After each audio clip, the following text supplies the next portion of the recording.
Praise the Lord. आप सबको जय मसीह की। मैं परमेश्वर का धन्यवाद देता हूं आज की सुबह दिखाने के लिए। एक और दिन परमेश्वर ने हम सबके जीवन में जोड़ दिया। हम परमेश्वर को कोटि कोटि धन्यवाद दें। मैं धन्यवाद देता हूं परमेश्वर का और आप सबका कि आप सब ने मेरे लिए प्रार्थना की। परमेश्वर ने मुझे चंगाई दी। आज मैं बिल्कुल भला चंगा हूँ। थोड़ी सी वीकनेस है, ये भी चली जाएगी, मैं जानता हूँ। तो प्रभु को कोटि कोटि धन्यवाद देते हैं। आप सबको भी मैं धन्यवाद देता हूं कि आप सब ने मेरे लिए बड़े ही बोझ के साथ प्रार्थना की। एक नया संदेश लेकर मैं आपका दोस्त पास्टर राजमसी आपके सम्मुख उपस्थित हूं। और आज का जो संदेश है, एक सवाल मुझसे पूछा था एक बहन ने। वो बहुत दिनों से पूछ रही थी मेरे से, लेकिन मैं इस स्थिति में नहीं था कि मैं इस पर वीडियो बनाता या उनको जवाब देता। लेकिन आज मैं इस वीडियो के ज़रिए उस बहन को और आप सभी को बताना चाहता हूँ। उनका सवाल था कि हमें प्रार्थना कब करनी चाहिए, वो कौन सा समय है कि हम प्रार्थना करें, कौन सा सही समय वो जानना चाह रही थी कि हम प्रार्थना करें और वो प्रार्थना सुन ली जाए।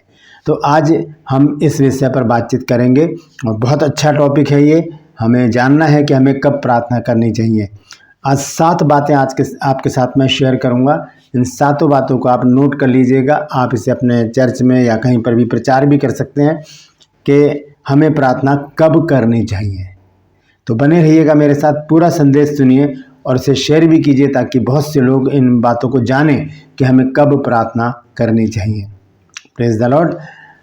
ट्रू पल्स में आज का सवाल है कि किसके रुमाल के छूने से बीमारियां चली जाती थी, लोग चंगे हो जाते थे।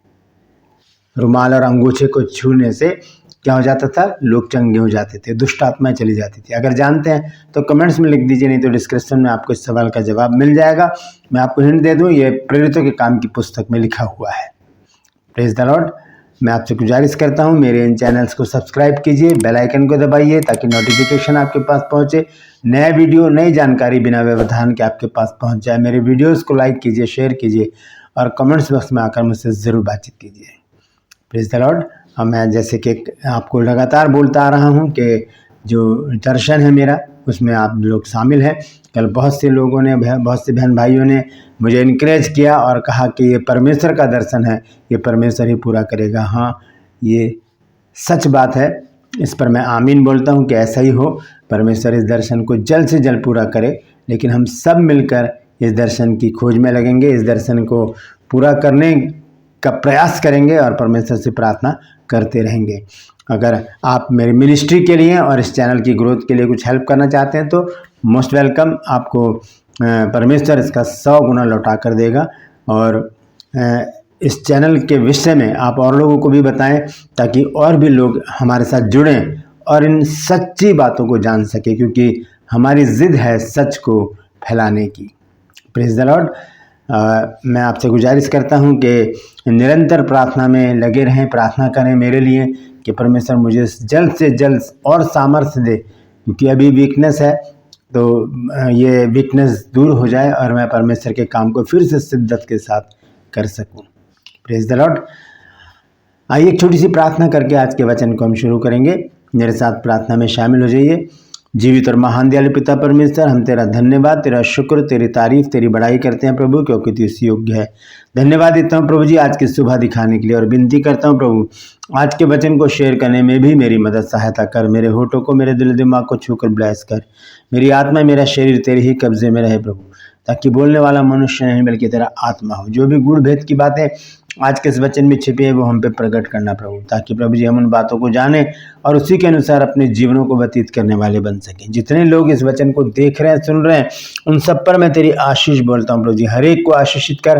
हर एक की रोग, बीमारियां, चिंता, परेशानियां, दुख, तकलीफें, लड़ाई झगड़े, तफरके, मन मुटाव, बांझपन, कर्जा, नशा, बेरोजगारी, कमी घटिया और बुरी बीमारी, तलाक की समस्याएं हर एक घर से दूर कर दे मेरे प्रभु। अपने बच्चों को भला चंगा रख, खुशहाली दे, ताकि प्रभु जी तेरे बच्चे तेरी महिमा कर सके, तेरे नाम को ऊंचा उठाएं। जो लोग खो गए हैं प्रभु, उन्हें घर वापस लेकर आ, ताकि हर घर में आनंद मनाया जाए। यीशु के नाम से मांगता हूँ, आमीन। Praise the Lord. तो आइए आज के संदेश को हम शुरू करेंगे। आज का संदेश है कि हमें प्रार्थना कब करनी चाहिए, वो कौन सा सही समय है प्रार्थना का जब हम प्रार्थना करें।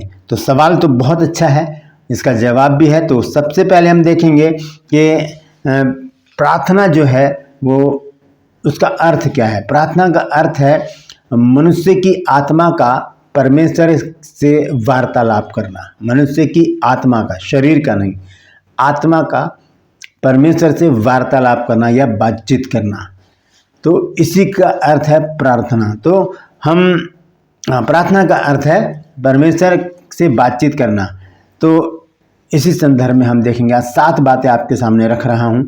सबसे पहले हम देखेंगे कि हमें प्रार्थना कब करनी चाहिए। 7 समय ऐसे हैं जो बाइबल हमें बताती है कि हमें प्रार्थना करनी चाहिए।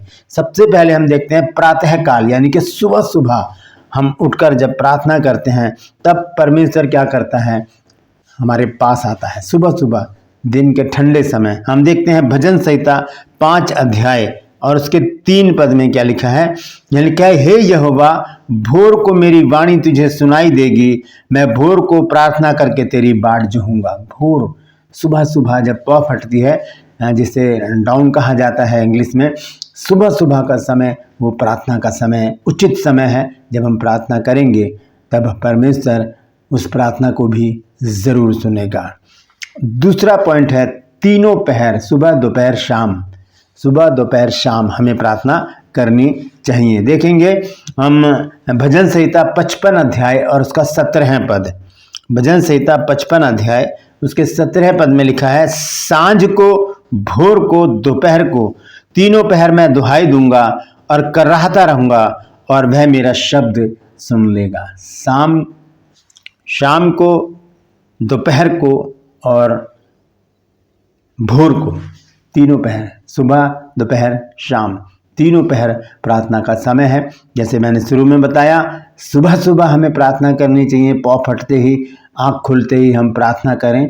दूसरी बात, तीनों पहर, सुबह दोपहर और शाम को हम परमेश्वर के पास आएँ, उससे प्रार्थना करें, अपनी समस्याएं उसके सामने रखें। जो विषय हमारे पास हैं, लोग जो हमें भेजते हैं, हम दूसरे लोगों के लिए भी प्रार्थना करें ताकि प्रार्थना सुनकर परमेश्वर उन लोगों की दुख, बीमारी, चिंता, परेशानियां दूर करें। तीसरा जो पॉइंट है वो है प्रतिदिन हमें प्रार्थना करनी है। ये नहीं कि संडे आ गया तो हमने सिर्फ संडे को प्रार्थना कर ली, बाकी दिन हमने छोड़ दिया। नहीं, हमें रोज़, प्रतिदिन लगातार प्रार्थना करते रहना है। आइए देखेंगे भजन संहिता 86 अध्याय और उसका 3 पद। भजन संहिता 86 और उसका 3 पद लिखा है, हे प्रभु, मुझ पर अनुग्रह कर, क्योंकि मैं तुझी को लगातार पुकारता रहता हूँ। लगातार पुकारता रहता हूँ, यानी कि प्रतिदिन पुकारते रहना है प्रभु को। ये नहीं कि सिर्फ संडे को या घर में मीटिंग है तभी हमने प्रार्थना कर ली, नहीं, हमें प्रतिदिन प्रार्थना करनी है। प्रतिदिन भोर को उठ के प्रार्थना करनी है। प्रतिदिन सुबह, दोपहर और शाम को हमें परमेश्वर से प्रार्थना करते रहना है, तभी तो हमें प्रार्थनाओं का जवाब मिलेगा। हम एक दिन छोड़कर एक दिन या हफ्ते में एक दिन प्रार्थना करेंगे तो कैसे हमें प्रार्थना का जवाब मिलेगा। परमेश्वर तो प्रतिदिन चाहता है कि वो हमसे बातचीत करे, लेकिन हम इतने व्यस्त हैं, इतने बिजी हैं दूसरे कामों में कि हम परमेश्वर को समय दे ही नहीं पाते हैं। तो हमें क्या करना है, प्रतिदिन यानी कि लगातार परमेश्वर से प्रार्थना करते रहना है। भजन संहिता 88 अध्याय और उसके 1 और 2 पद में अगर हम देखें तो वहाँ पर लिखा दिन और रात, दिन और रात। देखेंगे 88 अध्याय और उसका 1 और 2 पद लिखा है, हे मेरे उद्धारकर्ता परमेश्वर यहोवा, मैं दिन और रात को तेरे आगे चिल्लाता आया हूँ। मेरी प्रार्थना तुझ तक पहुँचे, मेरे चिल्लाने की ओर कान लगा। दिन और रात, सुबह सुबह, सुबह दोपहर शाम को, निरंतर, लगातार, और रात और दिन परमेश्वर से प्रार्थना करते रहना है, करते रहना है, करते रहना है। हम देखेंगे चौथा पॉइंट जो है वह है दिन और रात, अभी हमने देखा। 5वां पॉइंट है रात के हर पहर में, जब भी आंख खुले या अलार्म लगा लें, हर घंटे बाद परमेश्वर से प्रार्थना करते रहें। अगर किसी प्रॉब्लम में हम पड़ गए हैं तो हम देखेंगे विलाप गीत 2 अध्याय और उसका 19 पद। विलाप गीत 2 अध्याय के 19 पद में लिखा है, रात के हर पहर में के आरंभ में उठकर चिल्लाया कर, प्रभु के सम्मुख अपने मन की बातों को धारा की नाई उंडेल दे। तेरे बाल बच्चे जो हर एक सड़क के सिरे पर भूख के कारण मूर्छित हो रहे हैं, उनके प्राण के निमित्त अपने हाथ उसकी ओर फैला। रात के हर पहर में उठकर चिल्लाया कर। देखिए, सबसे पहले मैंने आपको बताया प्रातः काल यानी कि सुबह सुबह हमें परमेश्वर से प्रार्थना करनी है। तीनों पहर, सुबह, दोपहर और शाम को हमें प्रार्थना करनी है। प्रतिदिन प्रार्थना करनी है, लगातार प्रार्थना करनी है। और अभी मैंने आपको बताया, फिर उसके बाद बताया रात और दिन हमें परमेश्वर से प्रार्थना करनी है। और लिखा है यहाँ पर विलाप गीत 2 अध्याय के 19 पद में कि हमें रात के हर पहर में उठकर चिल्ला चिल्ला कर परमेश्वर की दुहाई देनी है। प्रेज द लॉर्ड, ताकि परमेश्वर हमारी प्रार्थना का उत्तर दे। छठा पॉइंट है शाम का समय। शाम का समय भजन संहिता 141 अध्याय और उसके दूसरे पद में जब हम देखते हैं तो देखिए वहाँ पर क्या लिखा है। यहाँ पर इस प्रकार से लिखा है, मेरी प्रार्थना तेरे सामने सुगंध धूप और मेरा हाथ फैलाना संध्या काल का अन्न बलि ठहरेगा। जो शाम के समय हम प्रार्थना करते हैं परमेश्वर से, शाम का जो भी समय है उसे हम नियुक्त कर लें, क्योंकि नियुक्त समय पर परमेश्वर हमारे बीच में आ जाता है। तो ये मैंने 6 पॉइंट आपके सामने रखे हैं, लेकिन 7वां पॉइंट देखिए वो क्या कहता है। हम देखेंगे लूका रचित सुसमाचार उसका 18 अध्याय और उसका पहला पद। देखिए यहाँ पर प्रभु यीशु मसीह क्या कहते हैं। वो कहते हैं, फिर उसने इसके विषय में कि नित्य प्रार्थना करना और हियाव ना छोड़ना चाहिए, उनसे यह दृष्टांत कहा। नित्य प्रार्थना करना यानी कि हमेशा, हर समय, हर पल प्रार्थना करते रहना चाहिए। ज़रूरी नहीं कि हम एक जगह बैठकर हम प्रार्थना करें। जब हम सफ़र में जा रहे हैं, हम मेट्रो में हैं, गाड़ी में हैं, स्कूटी पर हैं, बस में हैं, फ्लाइट में हैं, ट्रेन में है, कहीं पर भी हम बैठे अपने मन में हम परमेश्वर से प्रार्थना करते रहें निरंतर।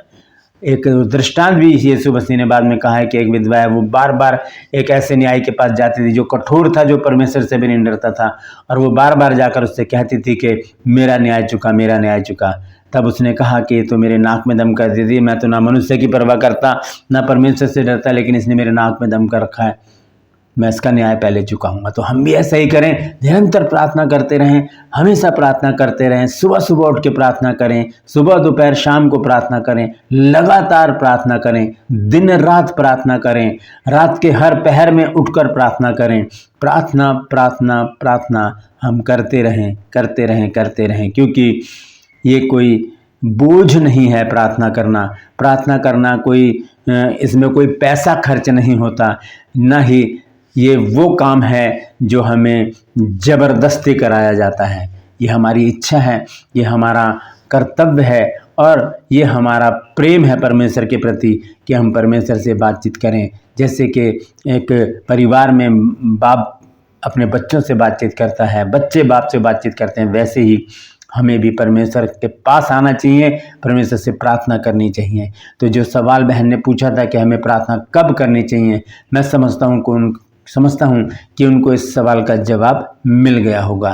तो क्या जवाब है? हमें हमेशा निरंतर प्रार्थना करते रहना चाहिए। आखिर में एक वचन पढ़ के मैं समाप्त करूँगा। पहला थिस्सलुनीकियों 5 अध्याय और उसका 17वें पद। यहाँ पर इस प्रकार से लिखा है, निरंतर प्रार्थना में लगे रहो। Praise the Lord. परमेश्वर इन वचनों के द्वारा हम सबको आशीष दे। यदि आज आपने कुछ नया सीखा है तो कमेंट्स में ज़रूर लिखिएगा, और यदि आपके मन में भी कोई सवाल आता है तो ज़रूर पूछिए। मैं कोशिश करूंगा उस पर वीडियो बनाने की। थोड़ा समय लग सकता है क्योंकि बहुत सारे सवाल मेरे पास अभी हैं, उन पर मैं वीडियो बनाने का प्रयास कर रहा हूं। फिर भी आपका सवाल मुझे ग्रहण योग्य है, मैं उसे ज़रूर उस पर वीडियो बनाऊंगा। तो आज के संदेश के द्वारा आपने क्या नया सीखा है ज़रूर बताइएगा, और इस वचन को शेयर कीजिए ताकि और भी लोग इन बातों को जानें कि हमें कब प्रार्थना करनी चाहिए। Praise the Lord. True pulse में आज का सवाल है कि किसके रुमाल के छूने से या अंगोछे के छूने से लोग चंगे हो जाया करते थे? जानते हैं तो कमेंट्स में लिख दीजिए, नहीं तो डिस्क्रिप्शन में आपको इस सवाल का जवाब मिल जाएगा। ये मेरे नंबर हैं और इस नंबर पर आप मुझसे कॉल कर सकते हैं, क्योंकि जो मेरा दर्शन है वो है हॉस्पिटल का। हमें सबसे पहले ज़मीन की ज़रूरत है। अगर आप डोनेट करना चाहते हैं या कैसे भी वो ज़मीन आपके पास है, अगर देना चाहते हैं तो हम मुझसे संपर्क कीजिए, व्हाट्सएप मैसेज कीजिए, SMS कीजिए या कॉल भी कीजिए। मैं आपसे बातचीत करूँगा, फिर हम आगे की प्रक्रिया को शुरू करेंगे, क्योंकि ये कल बहुत से भाई बहनों ने मुझे इनकरेज किया कि ये परमेश्वर का दर्शन है, परमेश्वर इसे ज़रूर पूरा करेगा। तो हम मिलकर इस काम को करेंगे। तो बने रहिए मेरे साथ और इस काम में आगे बढ़ने के लिए मुझे उत्साहित करते रहिए। इस नंबर पर आप अगर मेरे मिनिस्ट्री के लिए या मेरे चैनल की ग्रोथ के लिए कुछ डोनेट कर सकते हैं तो आपका स्वागत करता हूँ। परमेश्वर आप सबको आशीषित करेगा, 100 गुना आपको लौटा कर देगा। Praise the Lord. मैं आपसे गुजारिश करता हूँ मेरे इन चैनल्स को सब्सक्राइब कीजिए, बेल आइकन को दबाइए ताकि नोटिफिकेशन आपके पास पहुँचे, नया वीडियो नई जानकारी बिना व्यवधान के आपके पास पहुँच जाए। मेरे वीडियोस को लाइक कीजिए और शेयर कीजिए, कमेंट्स बॉक्स में आकर मुझसे ज़रूर बातचीत कीजिए। Praise the Lord.